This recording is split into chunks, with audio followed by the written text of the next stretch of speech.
La Chine est l'une des principales sources de revenus de Twitter. Nous examinons pourquoi les cadres du Parti communiste chinois l'utilisent pour la publicité alors que les citoyens chinois n'y ont pas accès. Pékin a exprimé son soutien à la guerre de la Russie en Ukraine. Une remarque publique qui n'a pourtant pas été gardée dans le compte-rendu officiel de la réunion. Un père au cœur brisé demande justice pour son enfant. Il affirme que le bébé aurait pu survivre s'il n'y avait pas eu les ordres de confinement contre le Covid-19 en Chine. Bienvenue dans Regard sur la Chine. Un lanceur d'alerte affirme qu'un espion chinois a travaillé pour Twitter. Lorsqu'il a fait part de la situation aux dirigeants de Twitter, ceux-ci n'ont pas semblé impressionnés. Ce que j'ai découvert lorsque j'ai rejoint Twitter, c'est que cette entreprise extrêmement influente avait plus d'une décennie de retard sur les normes de sécurité de l'industrie. Peter Zatko, également connu sous le nom de Mudge, est l'ancien responsable de la sécurité chez Twitter. Il a témoigné en disant que de nombreux employés de Twitter avaient un accès inutile aux informations personnelles des utilisateurs. Ce type de vulnérabilité n'est pas mis en avant. Il n'est pas exagéré de dire qu'un employé de l'entreprise pourrait prendre le contrôle des comptes de tous les sénateurs présents dans cette salle. Le sénateur Chuck Grassley a expliqué que les employés de Twitter n'étaient pas les seuls à disposer d'un tel accès. En raison des divulgations de Mudge, nous avons appris que les données personnelles des utilisateurs de Twitter étaient potentiellement exposées à des agences de renseignement étrangères. Le sénateur Mike Lee voulait savoir pourquoi Twitter n'en a pas fait plus pour renforcer la sécurité des données. Je pense qu'ils aimeraient le faire, mais qu'ils ne sont tout simplement pas disposés à faire cet effort au détriment d'autres efforts tels que l'augmentation des revenus. Je me souviens d'une conversation avec un dirigeant au cours de laquelle j'ai dit « Je suis convaincu que nous avons un agent étranger ». Et sa réponse a été « Eh bien, puisque nous en avons déjà un, cela n'a pas d'importance. Si nous en avons plus, continuons à engager ».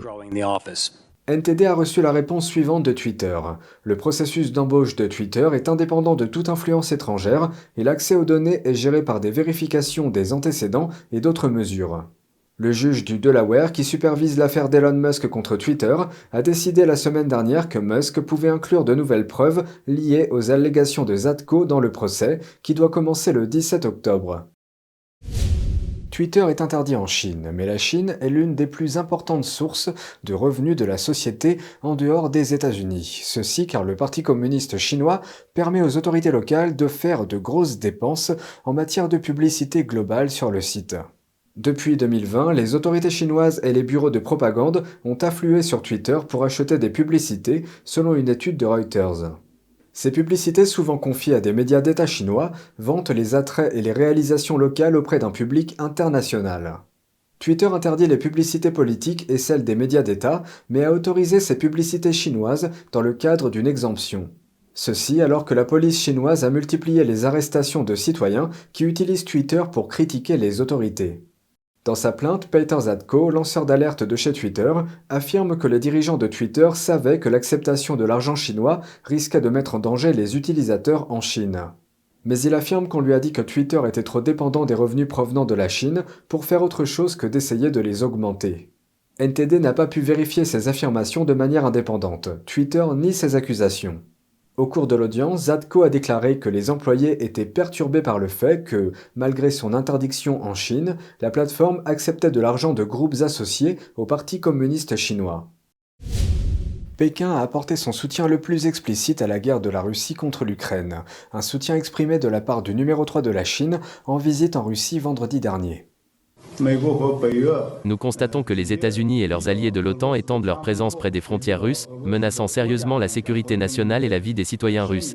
Nous comprenons parfaitement la nécessité de toutes les mesures prises par la Russie visant à protéger ses intérêts clés. Nous apportons notre aide. Li Jianchu est le troisième plus haut responsable du Parti communiste. Il s'est rendu à Moscou la semaine dernière et a rencontré Poutine. Ce discours marque un tournant par rapport à la position antérieure de Pékin.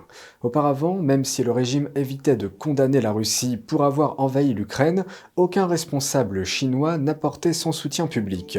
Le régime ne voulait pas non plus reconnaître qu'il fournissait une assistance. Lors de la réunion, Li Jianchu a ajouté « Sur la question ukrainienne, nous voyons de quelle manière ils ont mis la Russie dans une situation impossible. Et dans ce cas, la Russie a fait un choix important et a répondu fermement. » Le compte-rendu officiel chinois de la réunion n'a fait aucune mention du soutien de Li. Le dirigeant chinois Xi Jinping devait rencontrer Poutine au Kazakhstan hier, au moment de l'écriture de ce reportage. Le Kremlin avait indiqué que les deux hommes parleraient de la guerre en Ukraine. Un père en deuil souffre de la perte de son enfant de 1 an.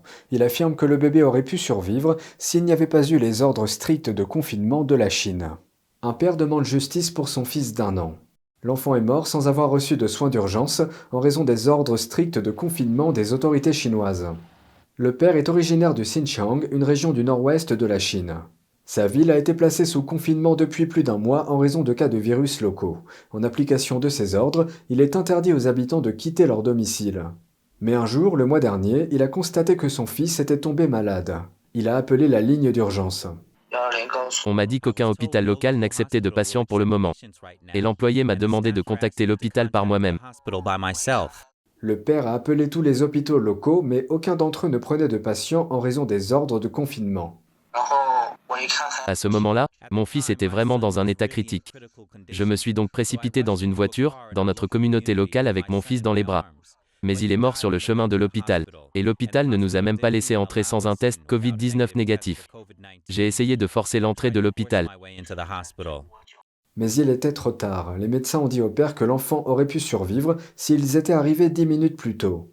Après la mort du bébé, le père n'a même pas pu trouver un endroit pour conserver temporairement le corps de son fils. Les hôpitaux lui ont dit qu'il n'avait pas de morgue ouverte. Les pompes funèbres ont dit qu'elles étaient en quarantaine. Le père, désespéré, a dû emmener son fils directement dans un crématorium. Je n'ai été autorisé à voir mon fils qu'une dernière fois après avoir supplié le personnel du crématorium. Mon fils avait un gaz médical autour de la tête. Ses yeux et sa bouche n'étaient pas complètement fermés. Le crématorium lui a dit qu'il n'avait même pas recueilli les cendres de l'enfant car il était trop petit. Ce père au cœur brisé a publié l'histoire sur les réseaux sociaux. Mais en moins de 3 minutes, les autorités locales lui ont demandé de retirer sa publication. Le père demande maintenant une enquête sur les personnes qui pourraient être tenues responsables de la mort de son fils. Dans le sud-ouest de la Chine, des manifestations ont éclaté lundi suite à des ordres de confinement dans la ville de Guiyang. Les autorités y imposent des contrôles sanitaires stricts. Mais le confinement prolongé s'aggrave, les habitants se plaignant d'un manque de nourriture et de fournitures diverses. Alors que les plaintes se multipliaient, un certain nombre d'habitants se sont organisés et ont tenté d'enfoncer une barrière mise en place par la police. Mais la police a envoyé plus d'agents de contrôle sur les lieux. Les habitants ont dit que plus tard, les autorités ont pris le contrôle de leur communauté la même nuit en verrouillant les bâtiments résidentiels et en postant des policiers armés pour garder les portes de la zone. Par ailleurs, une autre manifestation a été déclenchée après que les autorités sont revenues sur leur promesse de lever les mesures de confinement dans la ville de Shenzhen. Les habitants de ce centre technologique chinois en ont assez de ce qu'ils décrivent comme des confinements sans fin. Certains d'entre eux se sont rassemblés tôt dimanche pour demander aux autorités de lever les obligations. Selon les habitants qui y ont participé, la foule comptait entre 20 et 30 000 personnes. Un habitant a expliqué qu'un avis officiel indiquait que le confinement devait être levé samedi, mais qu'il n'a pas été levé en fin de compte. Une vidéo montre beaucoup de personnes dans la foule scandant « pas de confinement ». Pour contrôler la situation, les autorités ont envoyé environ 200 membres d'une unité spéciale de police, ainsi que des troupes en tenue de camouflage et des agents de défense des communautés. Les autorités n'ont pas expliqué pourquoi elles ont prolongé le confinement de la ville. Un dirigeant local du Parti communiste chinois s'est rendu sur place et a déclaré que le confinement pourrait prendre fin après 2 autres séries de tests de masse de dépistage du Covid-19 pour la population locale. C'est tout pour aujourd'hui, merci d'avoir suivi Regard sur la Chine. On se retrouve lundi pour une nouvelle émission. Prenez soin de vous et à bientôt.